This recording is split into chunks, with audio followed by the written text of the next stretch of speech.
मैंने तुम्हें समझाया तो था ना मेरी बच्ची, वो दोनों सिर्फ एक अच्छे दोस्त हैं। क्यों अपने आप को हल्कान कर रही हो? क्योंकि वो शादीशुदा आदमी है। क्या हो गया बारात, कैसे देख रहे हो?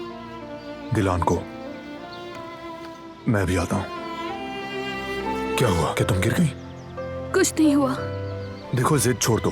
क्या फिर गिरना चाहती हो तुम? चल नहीं सकती तुम, देखो। अगर ऐसा है तो फिर मैं तुम्हारे बाबा से बात करूंगा। रेडी हो जाओ, बाहर जा रहे हैं हम कहाँ जा रहे हैं? तुम्हारी अम्मी से मिलने। आप क्यों आई यहाँ? सिर्फ इसलिए कि वो ऐसा चाहता था? मुझे माफ कर दो बेटी, तुम्हें थप्पड़ मारने पर माफी चाहती हूँ, तुमसे ज्यादती करने पर माफी चाहती हूँ। तुम्हारा शुक्रिया। तुम्हारा जब दिल करे अपने वालिदैन से मिलने चली जाओ। उस घर के दरवाजे तुम पर कभी बंद ना हो। तुम्हें कैद में नहीं रखना चाहता।